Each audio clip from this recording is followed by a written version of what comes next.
I honestly never thought I would see Google trade this low. The stock is currently trading at a 17 or 18 PE ratio, you guys. This is a stock that is still making money. We're treating Google as if the company is going bankrupt or something, or the company is going through extreme challenges, and it's really not. You take a look at the business is that Google owns line by line, all right? You take a look at YouTube. The company is still growing in YouTube. You take a look in Google Cloud, the most important part of it.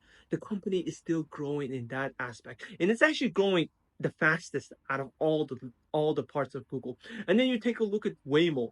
Have you heard about how much hype Tesla has with robotaxis? Well, what Tesla said it's going to announce in September of 2024, Google has already made it happen with Waymo. If you're in San Francisco, if you're in other markets, you're seeing that Waymos are all around multiple cities in the US now, and they're actually working, right? It's you see it. It's not just talk. Because with the competitors of Waymo, you have Zoox, which yes, they are a competitor, but they're still pretty small. And then you have Tesla, which is I don't even consider them full self-driving. For me, I consider Tesla as a driver assistance car, right? That they're completely different. And then you take a look at Google Ad Search. Yes, Google Ad Search is the business part that is being under pressure right now with potentially being broken up. Not the search part, but the Google Chrome part. And when I think about it, and when you look at the financials, the company is still growing in ad search revenue. That's the crazy part of it all, right? Even with all the scrutiny, the company is still growing in that part. And not only that, you guys, even if Google Chrome actually does get broken up, let's say worst case scenario, I still don't believe this company should trade at a 17 PE ratio. I just think that is extremely undervalued. I have already bought in $12,000 of Google stock this month alone. And if it's going to be staying like this until next month, I'm going to keep on buying, right? One of the things that we're expecting the next few days is we're expecting Liberation Day. That's going to be on April 2nd. And on April 2nd, we're going to have a ton of reciprocal tariffs that are supposed to come into place. So we'll see how that plays out. Until then, there's still a lot of volatility in the markets. Uh, After this day, I am expecting more certainty and less volatility because we don't have a specific day like April 2nd coming up in the future. The way the stock market looks right now, you guys, it is acting very emotionally. You take a look at how just any day it could go up by a ton or go down by a ton. And it's actually one of the reasons why I invest in individual stocks. In the five individual stocks I have: Costco, Microsoft, Google, Chipotle, and now Robinhood. And the reasoning behind this is that the market is not perfect, in my opinion. And the reason why the market is not perfect, the stock market that is because the stock market is filled with human beings who have emotions. People that are able to be easily swayed into panic selling or buying in because of FOMO. So, because of that, there are moments in the stock market where I believe stocks are not accurately priced. And in those cases, I have the opportunity to beat the market. And that's essentially my thesis for why I invest into these five particular companies and why I believe they will outperform the market in the long term. Just because of that unpredictability part of the market, right? That it's not perfect.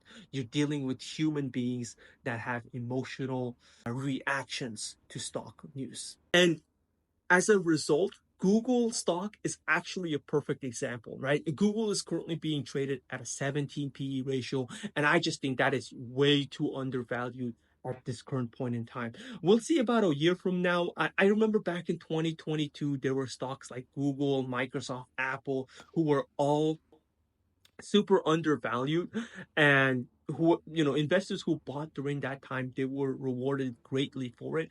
I actually believe that we're in a similar case, similar to 2022, where I see this as a buying opportunity. Now, I know in the news outlets there's a lot of negative news and news about how the Mag 7 will no longer be leading the stock market. I completely disagree with that, you guys, because if it's not the Mag 7, companies who have digital products, who have reoccurring revenue, companies who have high profit margins, it's like who else? Pharmaceuticals? I don't think so. Banks? I don't think so. Retail discretionary? I don't think so. So because of that, I still continue to buy more and more into the tech sector. Now, yes, there are international stocks that I do believe should go up in recent news. However, for them to be leading the stock market, I don't know about that. Another thing that's been on my mind recently, you guys, is that when you take a look at the financial news outlets, the Wall Street Journal, the CNBC, they are focusing a lot on the negative news, which I get it. Fear sells, right? Fear sells for sure. However, if we were to actually turn this around and focus all on the good news, right? Like the headlines being good news, I actually think we may have a different reaction in the stock market. And here's what I mean, right? Right now, we're focusing so much on the tariffs, how much tariffs are going to be. However, if we had focused the headlines on potentially lowering of taxes, right? Potentially having less regulations, and potentially essentially stimulating the economy more, having more jobs, I actually think the stock market would react very differently than it is reacting right now. If you talk about the rate cuts, the two rate cuts that's expected to come in, I mean, those are all good news for the stock market.